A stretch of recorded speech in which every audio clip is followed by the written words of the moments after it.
Mayo Clinic presents Emergency Medicine Grand Rounds.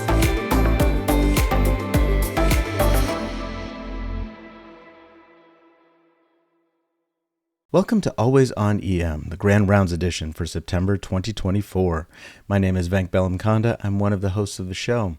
The American College of Emergency Physicians is hosting its annual scientific assembly in Las Vegas, Nevada at the end of September, and I will be traveling there. Maybe you will be too. So please email the show at alwaysonem@gmail.com, and maybe we can sit down and it'd be fun to catch up and hear your stories instead of you having to listen to mine. Also, recently, Dr. Britt Long traveled here to Rochester along with his family, and our faculty and I got to sit down and get to know him a little bit more. He's really an outstanding individual, and he hosts a wonderful podcast called the EM Docs Podcast. It's a fantastic way to get quick, digestible content relatable to day-to-day practice, and if you aren't familiar, I'd love for you to go check it out.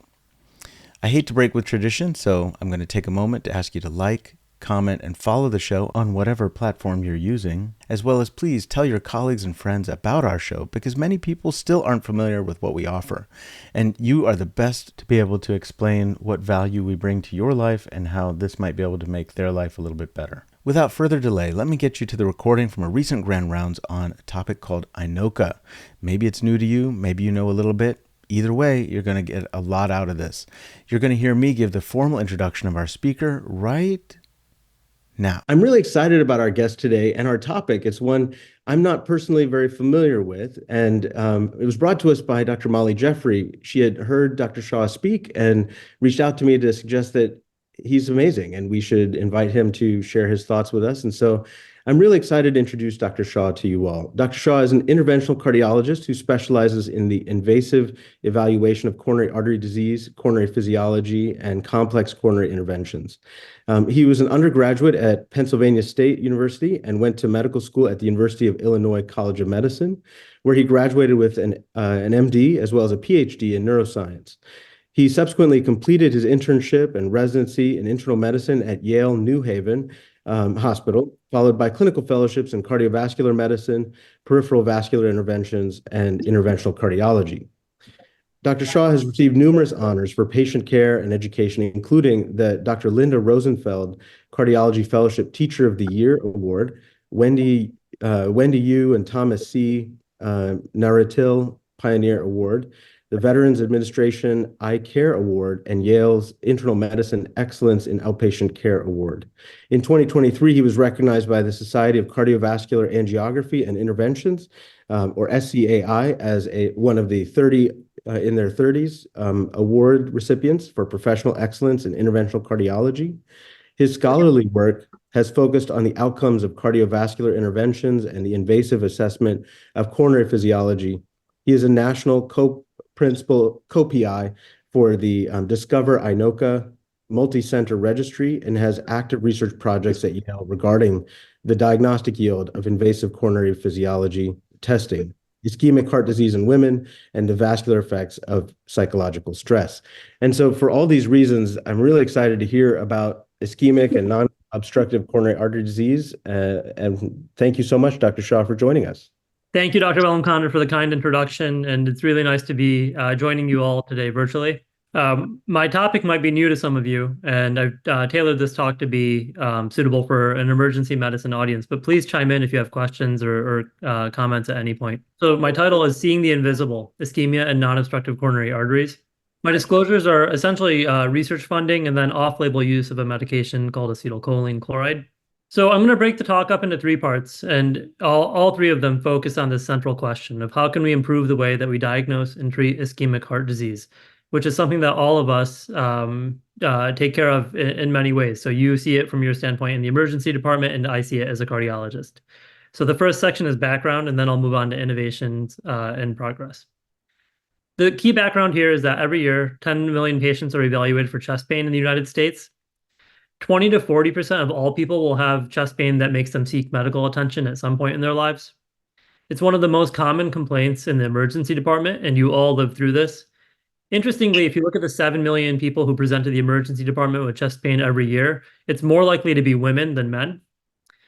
And we know that determining the cause of chest pain is essential because it can be a symptom of a lack of blood flow to the heart, among other things. And so you need to know what it is and what it isn't.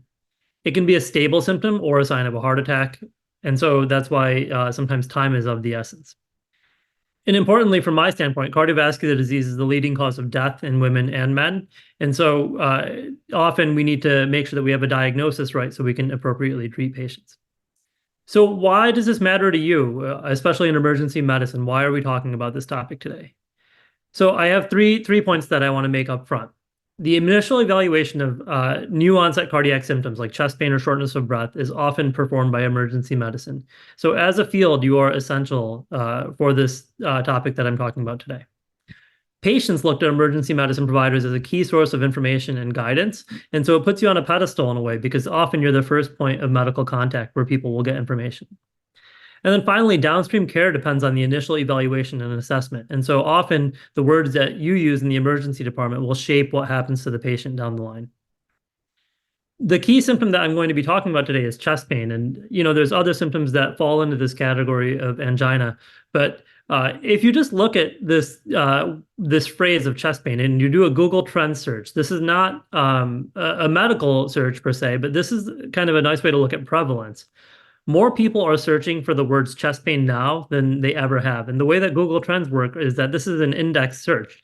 And so it's relative search volume. And so starting when Google originated in 2004, you can see that the amount of search volumes has been increasing steadily. It peaked during the height of the pandemic, but it has not cooled off. It's still continuing to rise. And this is something that we don't totally understand. But during the same time period, the number of coronary vascularization procedures like stents, which is what I do, or bypass surgery, has either stayed flat or decreased. And so there's an increasing burden of people searching for chest pain that aren't being revascularized.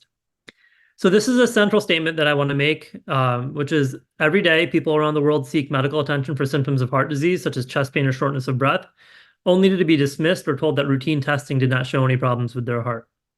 I know that this is something that all of you have experienced at some point, and really it's central to what we're going to be talking about next. I'll show a case to set the stage for the rest of the presentation. And so I show this picture, which is a piece of art that this patient made.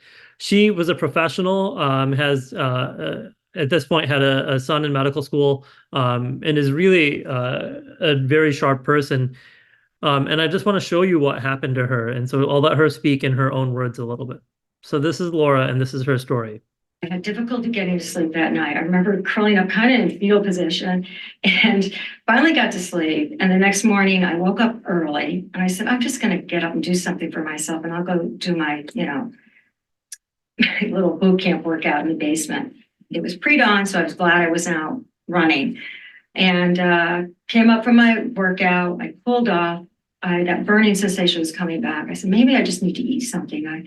I tried to eat a small bowl of cereal, and I couldn't. I had to dump it down the drain, and I was going to make my way upstairs to take a shower, and my chest exploded. I had sharp substernal pain and just explosion of deeper pain across my chest, radiating both sides. And I said to my husband, could you Google, fortunately he was home, could you Google heart attack in women? I said, I don't know where I'm going, if I'm going to the hospital today or to work, but I need a shower. So I went upstairs, foolishly, took a shower, and I said, do we have some baby aspirin in the house? And he found an old bottle, probably expired, and I took a handful of those, and I hesitated to take that too because I still had that burning, but within 20 minutes, we were on our way to the hospital and my pain was subsiding. And I walked into the emergency room and parked the car. And I said, I was having some chest pain, and then I got to talking to the attending physician and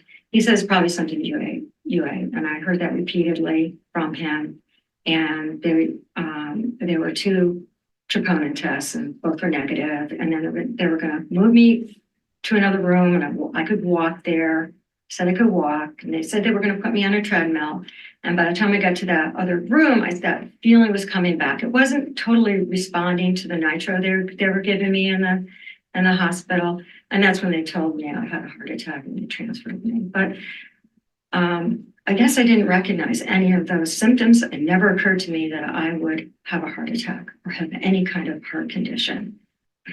So you've all seen this story and you've seen patients come in like this, and what happens next is also kind of straight out of the playbook. I had difficulty getting to sleep.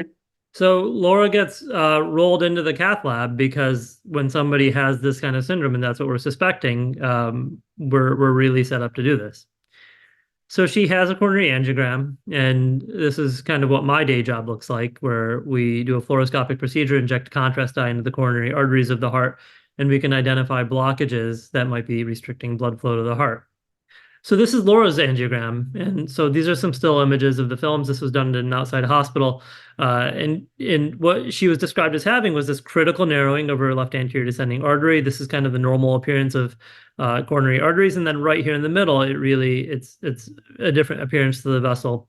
And so based on that, the operator put 2 stents in, and it upstairs to recovery, but throughout the night kept having more episodes of chest pain. And so that the following morning was brought back down for what we call a reshoot. They made sure that the stents were open and everything looked great, so they discharged her from the hospital. She unfortunately kept having ongoing symptoms after this, and then a year later saw a second evaluation. So she went up to a major academic medical center in Boston. The angiogram at that time looks very much the same, where her stents are wide open. So they did an intravascular ultrasound of the blood vessel, and based on that, they described a kink in the blood vessel up here. And so this word of kink it's a non-anatomic term, but they weren't sure what to do with it. And so they actually referred her for bypass surgery. So she was turned down for surgery in Boston because she was otherwise a fit and relatively well person, but just having these excruciating episodes of chest pain. So then she came back locally and was actually able to get bypass surgery. So she got a single vessel coronary artery bypass to that same blood vessel. And so that was in 2013. She got a Lima to LAD and does well for 2 years. And then in 2015, she returns, again, has more episodes of chest pain, additional emergency department visits, and then ends up back in the cath lab. So now her angiogram looks a little bit different. This is her left anterior descending here, and then this is where the native vessel is, and this kink or this narrowing that you see at the bottom is where the bypass graft anastomosed. And so they said that this was an anastomotic failure of the bypass graft, and so they put a third stent. So now the blood vessel looks good again. And so had temporary relief, but then her symptoms returned right after. So from 2011 to 2022, so when her symptoms started until the year before I met her, she had 9 stress tests, 5 cardiac catheterizations, 3 stents, and 1 open heart surgery. But her symptoms did not stop and really remained exactly the same throughout that time period, despite these really intensive interventions. So here was the chart note before I met her. And so it says she continues to have atypical symptoms, though this may have recently improved. To err on the side of safety, I offered a repeat cardiac catheterization, which she has had numerous times in the past, though she declines for now, which I actually think on her part was pretty smart because she had not benefited from these prior interventions. So a year later, she comes in with escalating symptoms, and then at that point, there was some awareness of the work that we were doing, and so she gets sent in for what we do, which is a coronary physiology study where we try to understand what's happening in the patient's blood vessels, which could give them these symptoms. So here's her angiogram, and then again, the left anterior descending artery looks the same as it did after her stents were put in. It's wide open, but now I give her a medication called acetylcholine, and this is a vasodilator for almost all of us, that it should open up our blood vessels. This is how our brain tells our heart to bring in more blood flow. And I give her a low dose of it. And instead of opening up, what you see is this severe constriction, both before her stents and then after the stents. And the stented part can't really constrict, and so that looks like it stays open, but the rest of the blood vessel completely narrows down. I give her nitroglycerin, and this is the same thing that you would do if you gave somebody nitroglycerin under their tongue. And now the blood vessels wide open again. And so when I'm doing this testing, and she has this narrowing, it reproduces the exact same chest pain that had been plaguing her for 12 years. And it, to her, this is what feels like a heart attack. Her EKG becomes abnormal and she has ST elevation. And then I give her nitroglycerin and the blood vessel vasodilates. So this is diagnostic of coronary vasospasm or Prinzmetal's angina, first described in 1953, with this pathologic narrowing of people's blood vessels. But on the surface, when a patient comes in and tells you that they're having chest pain, they don't tell you I have Prinzmetal's angina. They say I have chest pain, and it's impossible to differentiate whether this is due to obstructive coronary artery disease or to something like this unless we look for it. So I changed her medications around. I stopped a couple of things and I got her on the right therapy for the first time in 12 years. And then this is what she says to me. And this is why I do this. And this is why we talk about it. She writes in, and again, I don't share this to brag, but really to illustrate that you can really make people feel better. What you've done for me and others is truly remarkable. I put this to test skiing. She has no symptoms. She's able to go to bed without the fear of waking up in pain. And she really lives this full and very active life. They travel. She sent pictures of her and her grandkids from Portugal last week, or the week before. And it's rewarding to see this, but this is why we do this and why we should all care about doing better for these patients. So I want to expand this paradigm of ischemic heart disease that we all know. So we focus so much on coronary artery disease or atherosclerosis, which is a serious problem, affects 18 million people in the United States. But we have great tools for diagnosing and treating it. So we have stress tests, CT scans, and cardiac catheterizations, and we can effectively treat people medically with stents or with bypass surgery. But often in the same patients at the same time, they will have things like coronary microvascular dysfunction or microvascular disease, coronary vasospasm, and myocardial bridging. And so these are disorders of coronary vasomotion where the blood vessels restrict blood flow to the heart. Patients will present with the same exact symptoms. And we're increasingly recognizing them with new diagnostic tests. The overall population prevalence of all of these is unknown because we only know that patients have them if we test for them. And when identified, we can effectively treat people with medications and lifestyle changes. So this is my next main point. Chest pain in the absence of coronary artery disease is common. If you go back 50 years, if you go to the 1979 seminal paper in the New England Journal of Medicine that established pretest probabilities, and this is what we use when we risk assess patients. We say they're either low pretest probability, intermediate, or high pretest probability to inform downstream decision making. Diamond, Forrester criteria, these stratified patients based on symptoms. George Diamond has this paper from 1979, predating this one, where they describe this paradigm of typical angina, which is effort-related, relieved with nitroglycerin, and then atypical angina, which may only have one of those elements, and then non-anginal chest pain, which has none of those elements. And so in patients, let's start with men and women that have typical angina. And so a man who's 60 to 69 years old with typical angina has a 94% pretest probability of having obstructive coronary artery disease. And then as you go down, you'll see the disparities that start to come out. A woman who has typical angina, who's 40 to 49 years old, only has a 50% chance of having obstructive coronary artery disease. And obviously in 1979, they didn't know what these patients had or really talk about it that was giving them typical angina. But this was a population that was noticed, 50 years ago that really was not studied until more recently. And then when you go down to atypical symptoms, so not having those three criteria that we talked about, women who have atypical symptoms, as we call it, and we're trying to get away from that term because it's pejorative in a way, but it's a coin flip, even at age 60 to 69, and as you go down, it gets less and less. So a woman who's 40 to 49 who's described as having atypical symptoms has more than an 80% chance of having some other disorder that's not coronary artery disease, but these are not things that we look for in earnest. More recently, if you look at contemporary data, this is a paper from the New England Journal of Medicine that looked at the National Cardiovascular Data Registry from the American College of Cardiology. They looked at 664 hospitals or 400,000 patients, and they described the prevalence of obstructive coronary artery disease in people undergoing coronary angiography. So of people referred to the cath lab, and they excluded people who were having preoperative testing, had known coronary artery disease, or had prior CABG. 59% of patients didn't have any stenosis greater than 50%, and only 38% had a stenosis greater than 70%. And that was barely affected by stress testing or the symptoms that they had.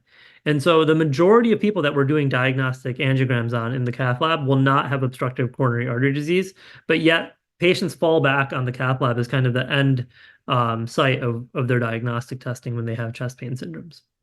Very recently, the discharge study was published in the New England Journal of Medicine, and this was actually very relevant to emergency medicine. So 3,500 patients and 56% women with intermediate pretest probability who had stable chest pain, either going to the ER or for office evaluations. So these were not acute coronary syndromes. And they randomized patients to either coronary CT angiography or invasive coronary angiography. So all the patients were upfront described as having intermediate pretest probability. And so the prevalence of obstructive coronary artery disease was greater than 50%, was only 26% by either test modality. So 75% of people that were looked at with intermediate pretest probability did not have obstructive coronary artery disease. And so you could argue that they should have been described as low pretest probability, but that you can't edit that after the fact. We kind of have our frameworks for establishing risk. And in real world practice, when you actually go and look, the majority of people going in for evaluation will not have obstructive disease. In the discharge study, revascularization procedures only occurred in 14% in the CTA group and 18% in the invasive coronary angiography group. And so most of these patients had disease that could have been treated medically. And in the discharge summary, they did not try to identify why patients were having these symptoms. So I want to expand this framework of ischemic heart disease and break it down and introduce some new terms. So if we talk about stable ischemic heart disease, we talk about obstructive coronary artery disease. And as a cardiologist, that's what we do in the office. We see patients who have symptoms. We talk about whether they want to do a stress test and ways that we can medically treat them or refer them for invasive coronary angiography. The other side of stable ischemic heart disease is INOCA or UNOCA with an A. So the I is ischemia, the A is angina. And so that's angina and non-obstructive coronary arteries. And so people who have these same symptoms without having obstructive coronary disease. And INOCA is due to microvascular disease, vasospasm, or myocardial bridging. And then we have patients who present with acute coronary syndromes. And so those are unstable angina, non-ST segment elevation MIs, and then STEMIs. The other side of that is MINOCA. And so somewhere around 15% of these acute coronary syndromes could present without obstructive disease. And that can be due to plaque erosion, cardiomyopathies, and coronary vasospasm. And so this framework rounds out these terms that we're used to with obstructive coronary disease and the other terms for acute coronary syndromes, but includes patients who have no obstructive coronary disease. These are a couple of myths. And so the first is that INOCA is benign. And I want to emphatically say it's not, that patients with INOCA may be more symptomatic than those with obstructive coronary artery disease. The prognosis may be worse. And then if you look at Seattle Angina Questionnaire summary scores, which is really our best patient-reported outcome measure for angina burden, the ischemia trial randomized people with high or intermediate burden of ischemia on stress testing to conservative management or invasive therapies. Open CTO looked at people with coronary chronic total occlusions, and then CORMICA looked at non-obstructive coronaries. The symptom burden was highest in CORMICA, and so the lower the score is worse. And so the patients who are the most symptomatic are the ones who have non-obstructive coronary arteries. And then MINOCA is also not benign. People who present with MIs and don't have obstructive coronary disease, they have a high rate of adverse cardiac events.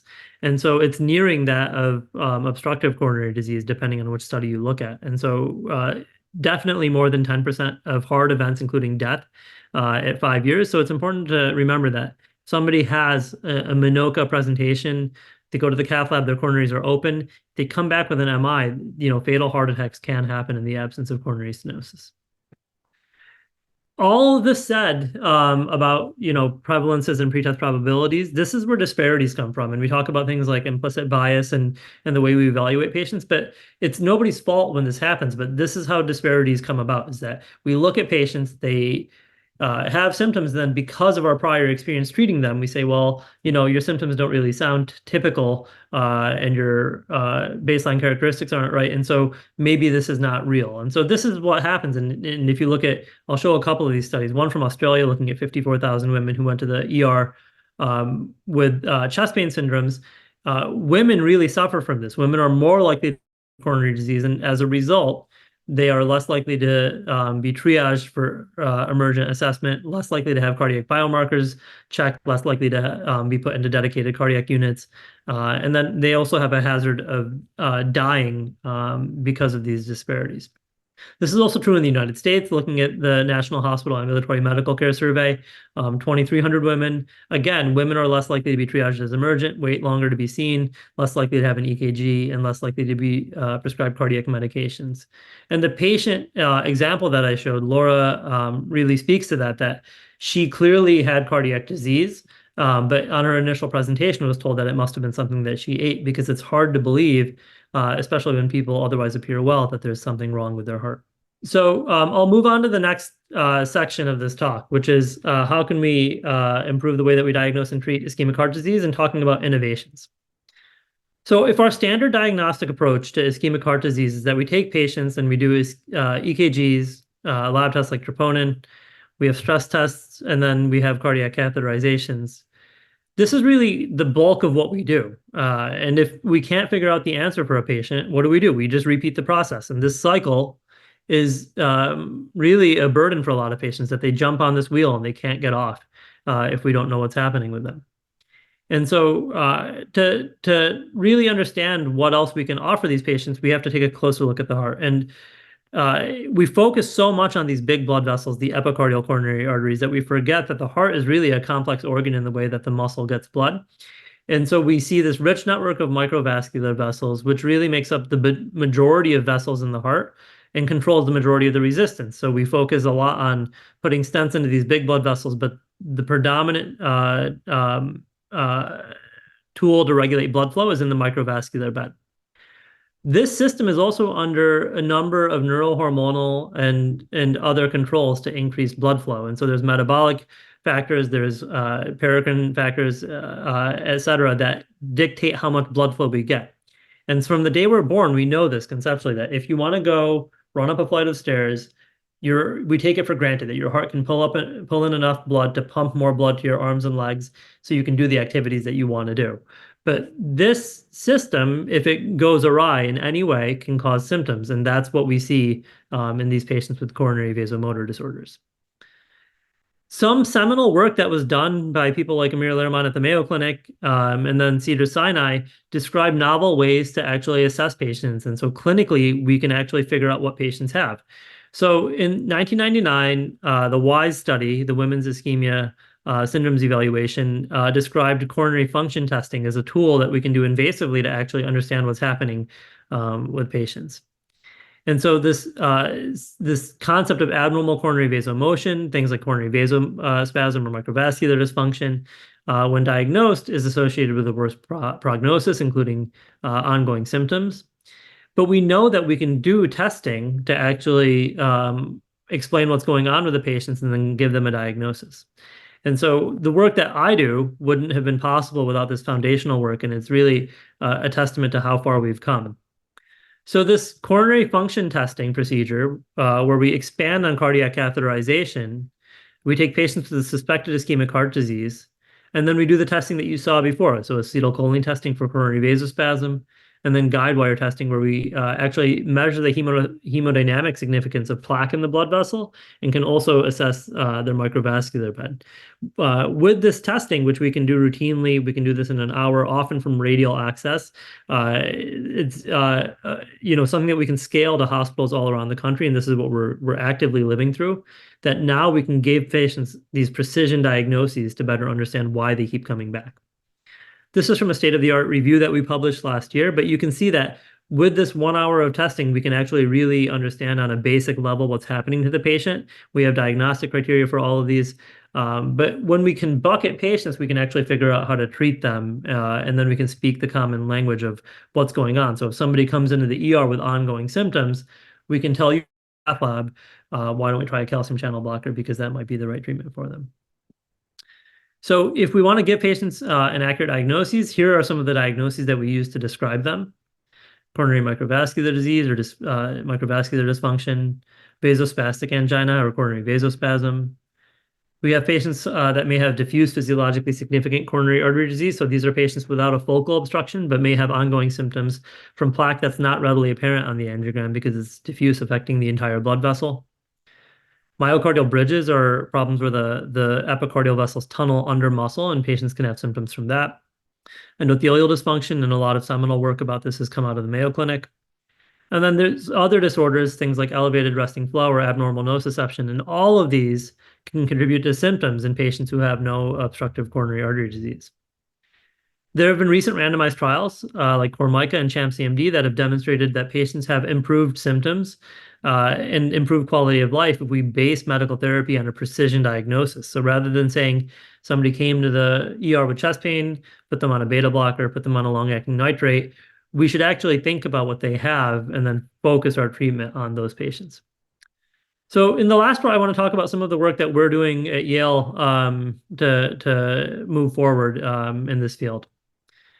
So I'll start with this slide that this is from a monograph by J. Willis Hurst, who's really was a huge cardiologist in the history of United States cardiology. He wrote this monograph called Chest Pain, which I found on eBay many years ago. So he writes this in the preface. We hear words such as atypical chest pain and non-cardiac chest pain as the final diagnosis of patients who have been subjected to several high-tech procedures. Patients know that these words are not diagnoses, as do referring physicians who send their patients for the high-tech procedures. These designations and the lack of resolution renders therapy impossible. Accordingly, the patient's problem remains incompletely addressed, unresolved, and unrelieved. So my first thing that I want to show you is to answer this question: what can we learn from our patients? And so this was a study funded by the FDA through the Yale Mayo Clinic Centers of Excellence for Regulatory Science and Innovation, or CIRSE mechanism. And so this was really a great opportunity for me to learn more about regulatory work. So we did something called a concept elicitation study. Our medical student who worked on this and did her thesis called this Unheard Voices. And so we interviewed 50 women with INOCA, and it was 35 hours of interviews. We coded the interview transcripts for common themes, and we identified domains and key concepts. And we specifically talked about symptoms that patients were having, the physical toll of their symptoms, the functional limitation, the patient's perception of their illness, and then the psychological toll of their disease. And the goal of doing all of this is so we can actually come up with a patient-reported outcome measure, so we have a standardized language, so we know where patients are in their symptom trajectory, and we have actually formal ways of assessing patients. I want to show you some excerpts from these interviews. And so the first is a patient who was described as having atypical chest pain, and she had a kind of a sentinel presentation, had ongoing symptoms, and then was readmitted, and then eventually we were able to give her the right diagnosis. But this is how she came in. And then if you look, once we do a catheterization on somebody and we see non-obstructive disease, we start describing atypical chest pain. But this is her initial presentation. Sure. And was walking down the hall, and I just, my heart was pounding. I was having trouble breathing. I'm thinking, I'm out of shape. I got into the next room. By the time I got into the next room, I had this pain, like this pain pressure in my chest. I started sweating profusely. I started shaking. The pain was going across my back, down my arms. And I was like, something's wrong here. This is not just me being out of shape or whatever. So I called. And so that's a patient who she called her husband and she drove herself to the hospital. But you have to think about these patients in context. And so when they come in and they're otherwise physically well appearing and they don't have traditional cardiovascular risk factors, it's easy to come up with other answers for why they might have these symptoms. But these INOCA syndromes it's like chasing a ghost. There's nobody, the patients don't have a sign that say, I have a myocardial bridge. I need more, more evaluation. This is another patient who had had a couple of ER visits, and then she kind of got tired of going to the ER.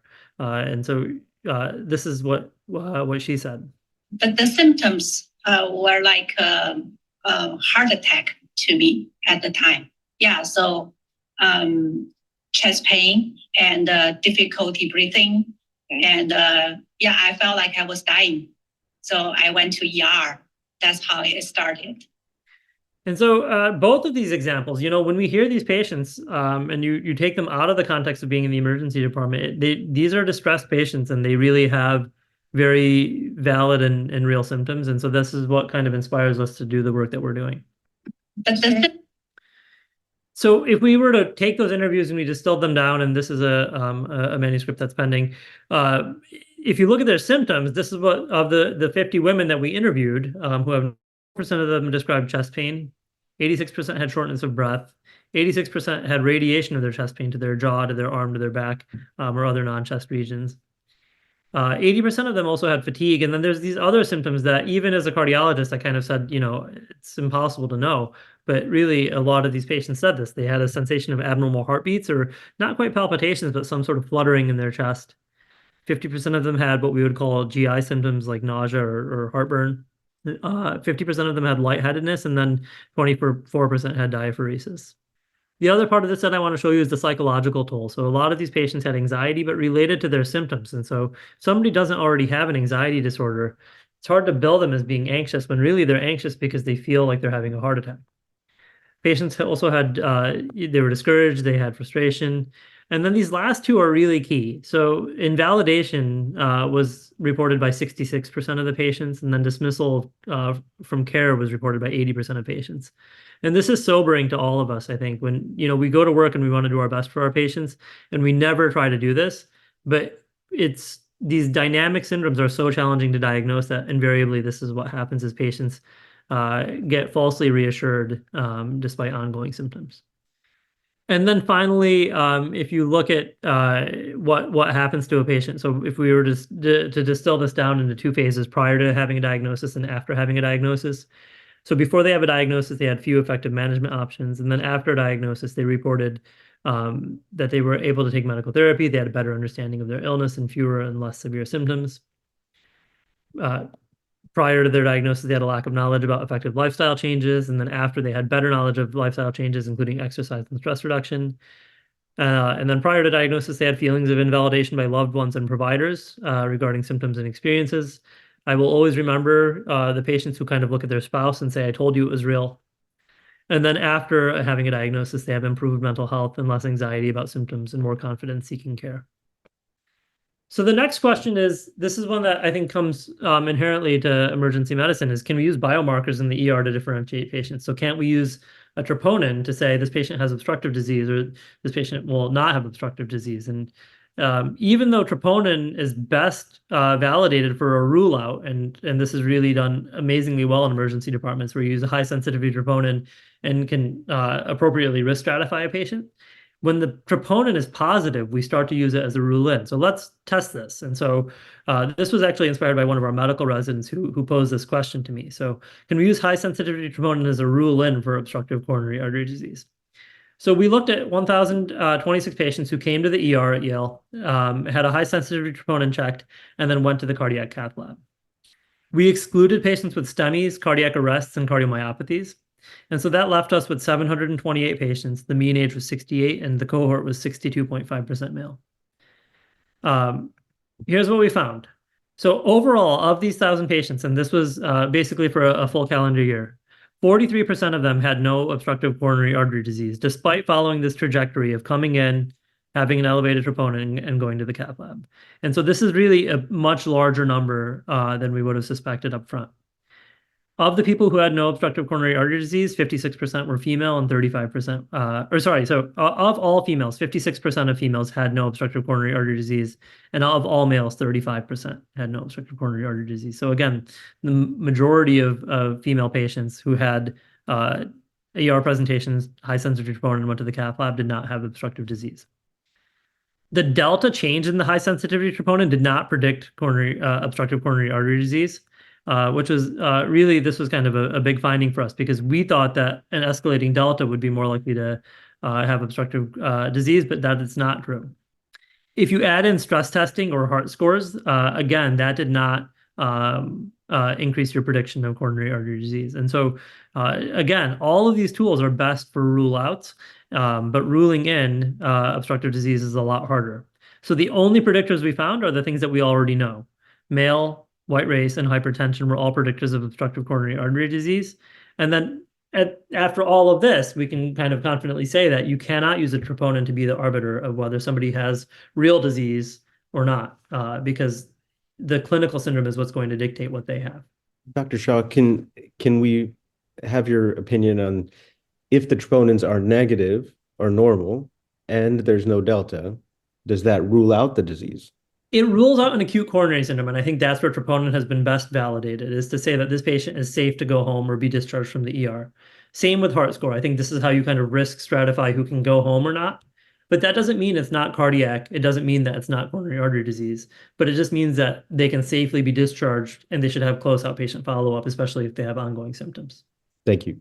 So then the next study I'll move on to is what's the utility of coronary function testing in real world practice? So I described this fancy testing that we do in the cath lab, but does it actually matter? Does it actually benefit patients? And so this was a study that was funded by Women's Health Research at Yale, and that's been an instrumental driver of my career, that I got pilot project funding on my second year as faculty, which has led to much bigger projects. So this is what we looked at. We looked at coronary angiography versus coronary function testing in women. So we took 99 women who had angiography alone, 99 women who had coronary function testing, including those other tests that I had described. This is all of this at the same hospital. This is really the same patient population, but it's just different types of testing. And we looked at what the post-procedure diagnosis was, and then changes in medications at 24 hours and 30 days. Demographically, the patients were similar. So in the angiography alone group, patients were 62 years old. In the coronary function testing group, they were a little bit younger. Otherwise, their baseline characteristics were largely similar. Comorbidities is really fascinating. So the angiography alone group, a lot of them had hypertension, hyperlipidemia, same with the coronary function testing group. And then if you look at stress testing, angiography alone, these patients had a high prevalence of having stress tests performed at all, and then also a high prevalence of ischemia on their stress tests. And so both of these groups have no obstructive disease, but I'll kind of show you what they ended up looking like. So these are the key findings of this study. So coronary angiography alone, we talked about their baseline factors. 21% of them had normal coronary arteries and 79% had non-obstructive coronary artery disease, which is how we describe patients who have just kind of luminal irregularities or something like that without a stenosis. The physiologic diagnosis was none, because these patients only had an anatomic test to look at their epicardial vessels.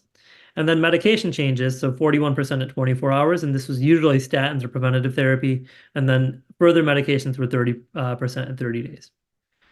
On the other hand, the people who underwent coronary function testing, 48% were found to have normal coronary arteries, 52% had non-obstructive disease. All of these patients had a physiologic diagnosis, so 20% had microvascular disease, 32% had vasospasm, 16% had a mixed disorder, and 4% had symptomatic myocardial bridging. So these patients in the first group may have had these, but they weren't tested for them. And then there's more intense medication changes, because once you know what the diagnosis is, and the person who's seeing the patient in follow-up is able to actually treat them. And so 65% had a medication change in 24 hours, and an additional 44% at 30 days. Really dial down at what those medication differences were.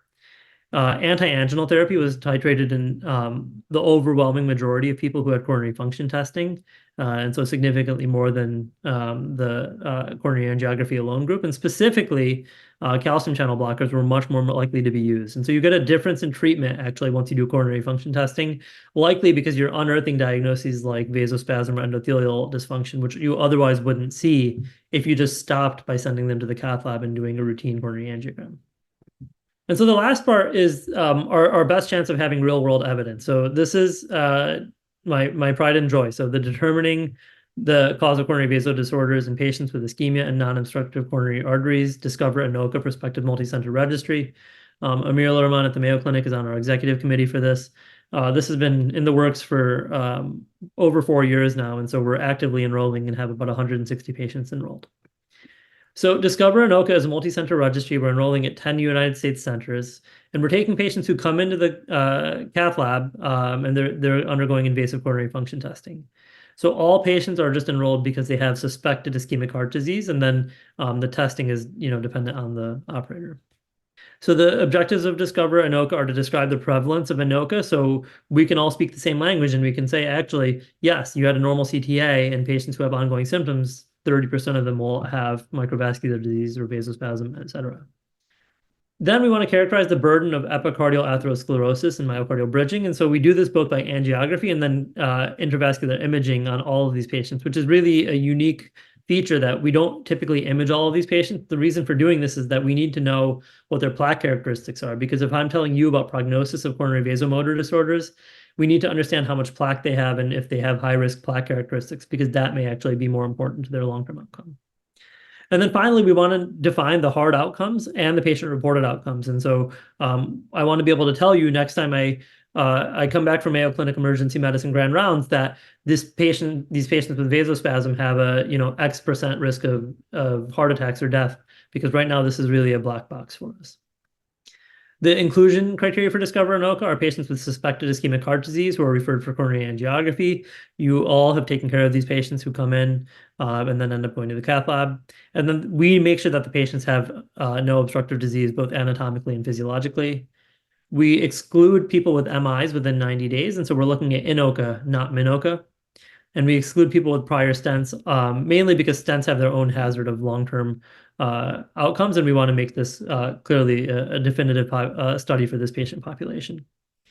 This is what our study assessments look like. So we do baseline patient-reported outcome measures, and then we do them at all serial assessments. They have their coronary function testing, as I described, and we try to give them a diagnosis up front, which that's kind of how we categorize them. And then we look at their medications and changes in their medications over time. So we have a centralized call center actually following up on all of the patients who are enrolled. And so it's already become a massive data set, but really we want to shed a lot of light on this patient population. Some initial results. So if you look at the patients that we've studied so far, 20% of them have a history of coronary artery disease. The average age is 57. Of the patients we've enrolled, 79% are female and 21% are male. This is really a remarkable demographic breakdown for a trial in interventional cardiology, but this is a disease that it follows these demographics, and so that's why we're trying to have a representative study. And the same is true of racial and ethnic differences. We actually did a study protocol update to include non-English speaking patients, because with a central call center, it's a challenging feat, but we thought it was important to make sure we include those patients. The way that patients presented, 53% had stable symptoms, and then 47% were billed as having unstable angina. Often these were patients who were recently in the emergency department or admitted to the hospital from the emergency department. We categorize patients based on their Canadian Cardiovascular Society angina classification, and so we can kind of get some sense, and this is a crude sense of how bad their symptoms are, and then Braunwald unstable angina classification. And so up front, the majority of patients had moderate intensity symptoms, and I'll show you a closer look at that in a second. And this follows kind of some of the previous work that I showed you locally, but now this is a multi-center study. So of the patients enrolled in Discover INOCA, 45% have normal coronary arteries and 55% have non-obstructive coronary artery disease, or a stenosis less than 70% by anatomic criteria.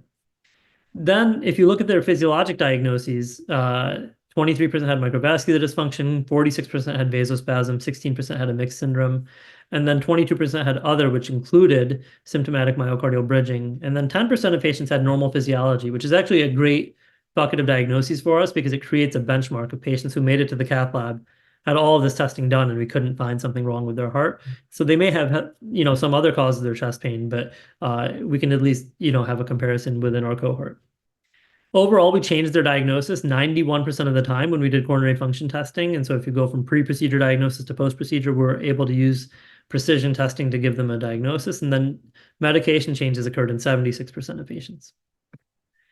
The symptoms that patients reported, and so we talked about this from that FDA-funded study, but this is kind of and then they used other terms as well. And we spend a lot of time talking about this, that some, a patient may say, I don't have pain, but they have pressure, they have tightness. And so these abnormal chest symptoms. And then patients also had shortness of breath, fatigue. Interestingly, this was a notable sex difference that females were more likely to have arm, neck, and jaw pain compared to males. And so already we're starting to see these differences in symptom reports come out. And then triggers of symptoms included exertional symptoms, emotional stress, resting symptoms, which was actually very highly prevalent, that these patients who had vasomotor disorders often have resting symptoms. And then the Seattle Angina Questionnaire element scores and summary scores are here. The main thing I want to show you, this is a lot of graphs, but on the summary score down here in the bottom right, these are really low summary scores to start with. And this is kind of what I showed you before when I was talking about symptom burden in INOCA, that these are incredibly symptomatic patients. But just by giving them a diagnosis and making those early medication changes, you start to see symptoms improve.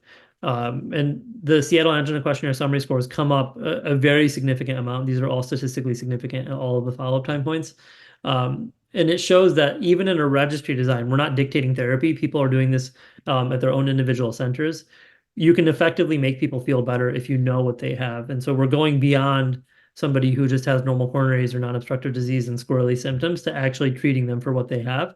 And we're seeing symptom improvement. So there's more to come from Discover INOCA as we continue to enroll, but I wanted to give you this snapshot of the work that we're doing. And so this is the last part of this talk. And so I'm going to go back to my title, which is Seeing the Invisible. And so I've told you a lot about what we're doing, why we're doing it, but I want to show you how we're putting this work to practice. So this is a patient that just came in last month. And so we're coming full circle. 37-year-old woman has a history of hypertension, comes in with left-sided chest pain that radiates to the jaw and the left arm. I think your ER nursing notes might look like this in Epic, but this is where the truth comes from, is the nursing notes. And so here's what we see. 7:16 a.m. Patient with chest pain, history of hypertension, received aspirin, reports pain is better, denies any current symptoms. 8:06 a.m. Returns from X-ray reporting increased pain, 8 out of 10, MD aware at bedside, patient medicated per orders. 8:23 a.m. Patient with pain resolution status post nitro, cardiology at bedside. 8:44, cardiology fellow cancels a cath lab activation, which you're always frustrated by. We get it. But then you were right in this one. So here's what happened. So 8:59, she has worsening chest pain, crying, appears uncomfortable, EKG done. She's given a second dose of nitro. Cardiology is back at the bedside. The fellow has to eat his words. And then now the patient goes to the cath lab. So here's what her EKG looks like. So this is her baseline EKG 5 years ago. And then this is her EKG when she comes in. So now she has these really pathologic ST depressions. She has AVR elevation. So this is, a concerning EKG when somebody's having active chest pain, they're in distress, they're crying. And so it makes sense that they need an urgent evaluation. So this was her EKG when they activated the cath lab, that second time point after the fellow had canceled the first one, which now these ST depressions are deeper, AVR elevation. And so this is clearly an ischemic EKG. I think, you would all agree, as cardiologists, we would all agree. I don't think anybody would downplay this and say we can sit on this EKG when somebody's having chest pain. So she goes to the cath lab. This first picture is of her right coronary artery. Second picture is of her left coronary system. This is the catheter here, the left main, and then the circumflex is coming down the middle. It's essentially free of disease. This is the LAD in the proximal part of it at the top. And then a couple more views. So here's her LAD. And then all the way down at the bottom, it narrows a little bit, and I'll show you that in this other view. So this is the LAD again. Down here at the bottom, it really narrows down to like a thread, and you see that. Play that. So here's what they write in the chart, and this is the cath report.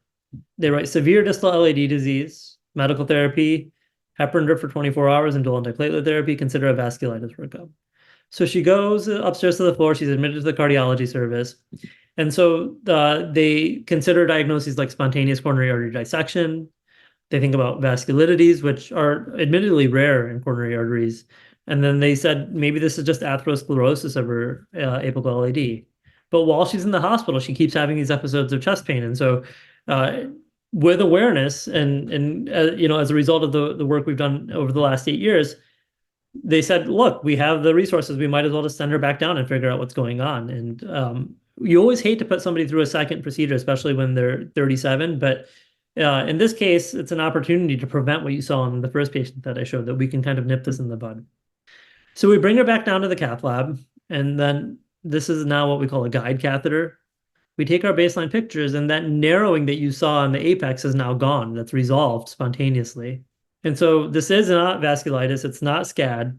And so now we have to wonder what this is. So we just go through the standard set of testing that we do. So now when I give her acetylcholine, her LAD basically disappears. I give her nitroglycerin, and here it comes back. I had crushing chest pain while I was doing it, and I quickly aborted that with the nitroglycerin. She felt better right away. And then I move on and I do microvascular testing. I'm not going to spend a ton of time on this screen, but this is kind of a snapshot of what our hemodynamics look like. When we're measuring the physiology in the blood vessel, we can measure the pressure differential across the entire blood vessel. We do what we call thermodilution to actually estimate flow. And then between flow and pressure, we can derive resistance. And so we can definitively tell you this patient does not have microvascular disease. And so we don't have to presume that that's what she has. We know. So if she has ongoing symptoms, we know clearly what her diagnosis is and what it isn't. So then we diagnose her with coronary vasospasm, just like that first case that I showed you. This is her EKG when she left the hospital, so completely normalizes from what I showed you before. She was started on high-dose calcium channel blockers, and it's been really satisfying to see that she's been asymptomatic now in follow-up, and her biggest struggle has been establishing care with a cardiologist because she's 37 and she didn't have one, and so now we're plugging her in and getting her seen. So this is a very different course than the first patient that I showed you, where we didn't have these tools available, and so she went 12 years with ongoing symptoms before she got a diagnosis. I would love to take your questions, and so my concluding statements are, INOCA is increasingly recognized, and coronary function testing can be used to give patients a clear diagnosis. Patients who present to the emergency department with new or persistent cardiovascular symptoms likely have a cardiovascular diagnosis. And it's only if you have a different diagnosis that explains their symptoms that we can, that we can then say it's not cardiac. But it should be cardiac until really, truly proven otherwise. And then this is a patient population that's highly symptomatic, at risk for repeat presentations, and may be difficult to identify. I wish patients had t-shirts that told us what they have, but these are really invisible diagnoses until we take a look. And so it's important to keep an eye out and to not falsely reassure patients if we don't know what's going on. And then we're trying to better understand the long-term hazard of INOCA with Discover INOCA, and we're looking forward to sharing more of those results with you in the next few years. So thanks for this opportunity, and I would love to take your questions. Thank you so much, Dr. Shah. That was outstanding. There were a few questions that I have collated, but first, are there anyone who wants to unmute and ask your question directly? Well, feel free to interrupt if you do. The questions that came my way here, let's see here. Can any of this be evaluated with any specialized CT or MR? Yeah, so it depends on what center you're at. And so not every patient needs a procedure. And I would say that of the patients that I see in the office, I don't send the majority of them in for testing, that we try to empirically medically manage them, or we use testing. So the types of non-invasive testing that you can use, a CT angiogram is actually a very powerful tool to avoid an invasive test. So somebody comes in, they, like you said before in your prior question, Dr. Bellamconda, that they have 2 negative troponins, they're otherwise low pretest probability or low risk. You can discharge that patient and get a coronary CT angiogram, and then you know that what we're talking about must be either a vasomotor disorder or some non-cardiac syndrome. But let's start with a vasomotor disorder. So then you can either empirically treat the patient, and you could say, let's focus on a diagnosis, microvascular or vasospasm, and specifically target that diagnosis. But if you want more information, you can do things like a cardiac MRI. So some facilities can do a phase contrast MRI and calculate a myocardial flow reserve from the MRI. And that's an assessment for microvascular disease. At Yale, we're a very positron emission tomography, or PET, myocardial imaging facility. And so we would do a PET stress test to look at their myocardial flow reserve. And that, again, would give us the same information. So I tell patients, if you're an outpatient and you're having tests done, a coronary CT angiogram and then a PET stress test, and often insurance companies won't go for both of those. But if you're in the ER, you've had a CTA and now you need another test, I think it's helpful to have a functional test to try to understand what the patient has. So now let's say your test result is negative. I think you're still left with whether you want to empirically treat that patient or give them nitroglycerin to take home, because that may resolve their symptoms, at least until we can give them an answer. That makes sense. A personal add-on to that, do you see any role in the future of intracoronary ultrasound in your research? Would that add anything to your diagnostic workup? So we do intracoronary ultrasound routinely when we do stents, and it's something that we know actually improves long-term outcomes. And if you look at meta-analyses, actually may improve long-term mortality for stents. Discover INOCA is the first study where we're doing this in non-obstructed vessels routinely. And so so what we found, and I can't wait to be able to report these results, is that a ton of these patients that we describe as having minimal plaque or no plaque have very high risk plaques or thin cap fibroatheromas, things that put them at risk for MIs. And it's a patient population that has a lot to gain from primary prevention. And so it's important to identify those things early on so we can put them on statins or other medications to reduce their long-term risk. Very helpful. And another question that came through, it's more of a summary / make sure we understood it right. So they say, basically, to be better on our next shift, are we saying really we should be aware that a positive troponin doesn't always mean there's obstructive disease? And secondarily, if our evaluation in the ED is benign, really we should be focusing on validating that the symptoms are still important and there could be potential need for further investigation of other cardiac syndromes. Is that the right takeaway here? Yeah, I would love it if that was your takeaway. I would say that I did my job. I think that's great. And Mayo Clinic it's been such an instrumental place for this disease and this type of testing that patients from around the country will go to the Mayo Clinic to have this testing done. And so remember that you have better access to this than a lot of other centers. And so if I think validating a patient rarely hurts to say, yeah, it could be cardiac, and you're in a place where we can get you the right care. So I think that's such an important takeaway, and I actually feel very heartened that that comment came through. I have more, but Dr. Johnson has her hand up, so let's go to her. Thank you for this talk. This is awesome. I'm just wondering, sorry, I'm echoing. I'll step outside the room. I'm just wondering, I'm from a rural area, and I'm just always curious, like, what would be your indications when you would definitively refer this patient for advanced imaging from the emergency department? And in the interval, as they remain symptomatic, are things like sublingual nitro, or like you said, the high dose calcium channel blockers, are there any other empiric therapies that you could kind of trial for these people almost as a theranostic leading into those appointments, and that have low risk but high benefit that could help this population, I guess, ultimately? Yeah, thanks. That's a great question, Dr. Johnson. And so, so I think using the same strategy, and I grew up in a rural town, and so I understand that. But I see patients who have had multiple procedures. I see them on a referral basis, and so they've already kind of been through a lot. So we try to take a minimalist approach. And so if we were to use the resources available, if you have a cardiac a coronary CT angiogram available to you, that to me is the highest yield test, because the number one question when patients have these symptoms is, am I going to drop dead of a heart attack? And so that's the best way that you can reassure somebody that they don't have like a 95% LAD or something like that. So there may be something wrong with their heart, but that's not what we're worried about. So if you can do a CT angiogram, that's probably the number one highest yield test. And then in terms of empiric medical therapy, I think sublingual nitro alone is a great thing to give somebody no matter what they have. And then, we're still trying to figure out what exactly the symptoms are for each syndrome. But if we said, like, let's look at the typical descriptions or what's already out there. Coronary vasospasm is often nocturnal. It can be chest pain that happens at rest. It can be sporadic. There's no clear trigger to it. And so if somebody has that symptom cadence, then yeah, I think high-dose calcium channel blockers, verapamil happens to be my drug of choice, but different centers use different drugs. And then sublingual nitro as needed would be an effective regimen. For microvascular disease, and a lot of this has come out of Mayo Clinic, that you can use beta blockers with escalating doses. I use cardiac rehab a lot, which I think, if it's available, is often a good tool, or just structured exercise if patients understand that they don't have to stop when they feel symptoms, that they can gradually try to work through it. That often makes people feel better in the long term. There's a lot that's being written about potential treatment pathways, but again, not every patient wants to be on 4 or 5 drugs. So it's important to think about what they might have. And then to your point, just use the treatment as a theranostic, see if they respond to sublingual nitro or a calcium channel blocker. And if it doesn't work, no harm, right? Just say, okay, well, we tried, let's pivot to something else. And then if you hit a wall, that's when that between you and the patient, they may say, okay, yeah, you're right, I'm going to have to go get more testing done, and I'll have to travel, but at least then I'll be able to know what's going on. Are there other questions from the conference room?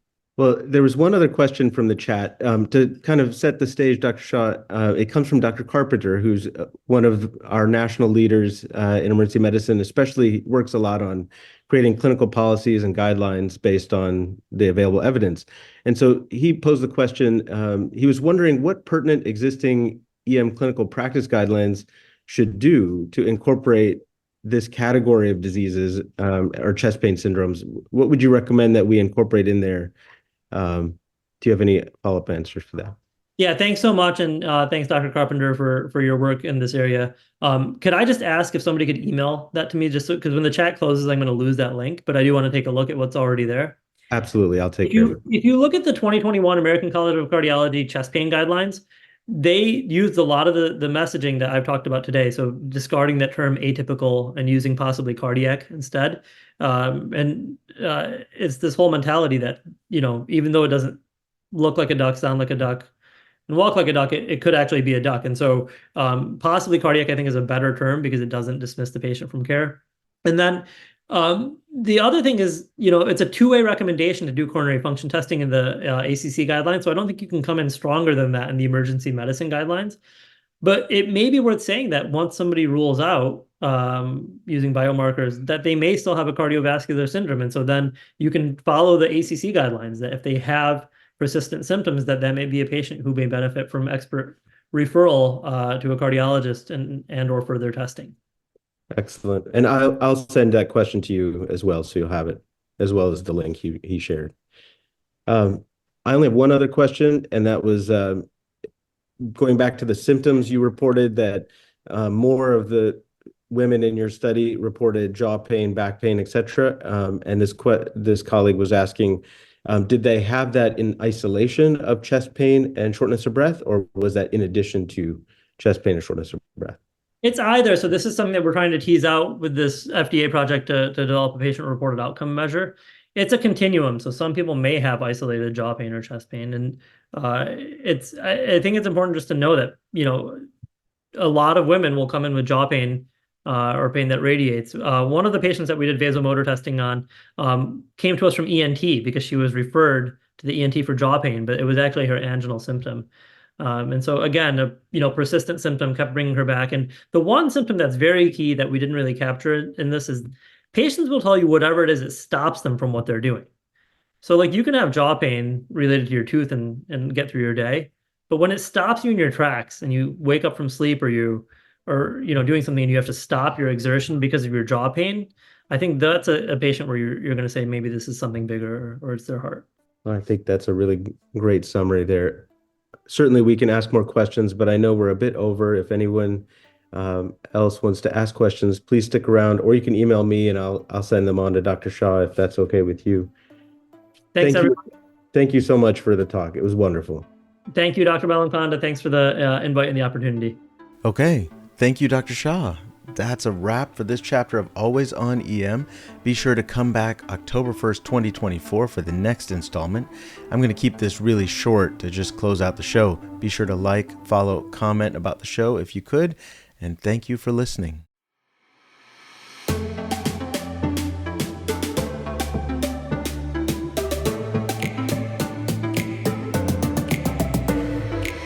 The Always On EM podcast.